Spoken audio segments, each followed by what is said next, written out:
खरे पाहता वृक्ष हा केवळ एक सजीव घटक नाही, तर तो आपला सर्वात निष्ठावान मित्र आहे.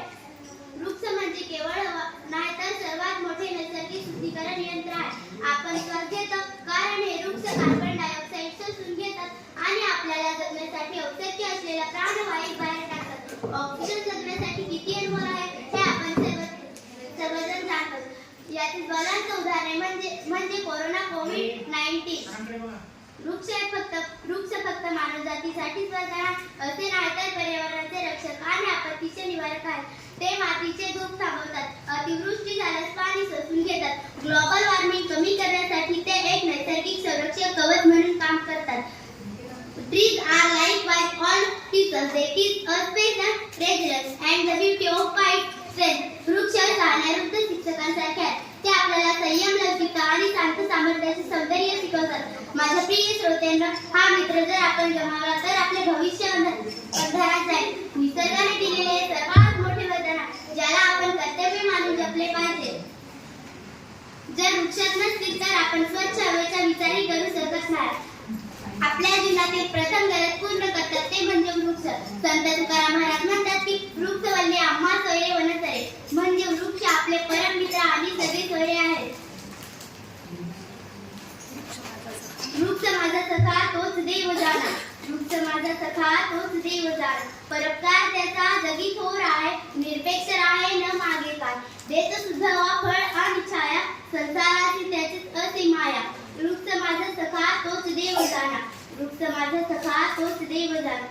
असे या सख्याचे वर्णन आपल्या संतांनी अभंगात केले आहे. वृक्ष माझा मित्रच नाही तर तो माझा देव आहे.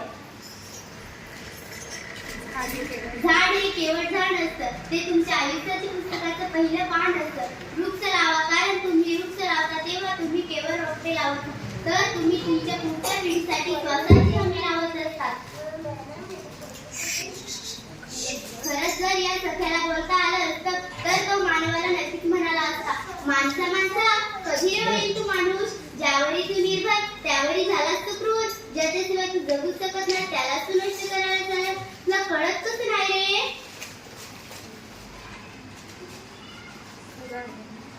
खरं आहे ना, या आधुनिक तंत्रज्ञानाच्या युगात माणूस वृक्षाचे महत्त्व विसरला आहे.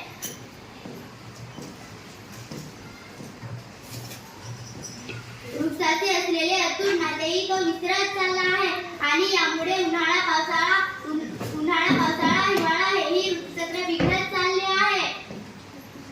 त्याचप्रमाणे देशात सर्वात जास्त झाडे लावणारे आसामचे जाधव मोराई पायंग यांना आपण the forest man of India या नावाने ओळखतो.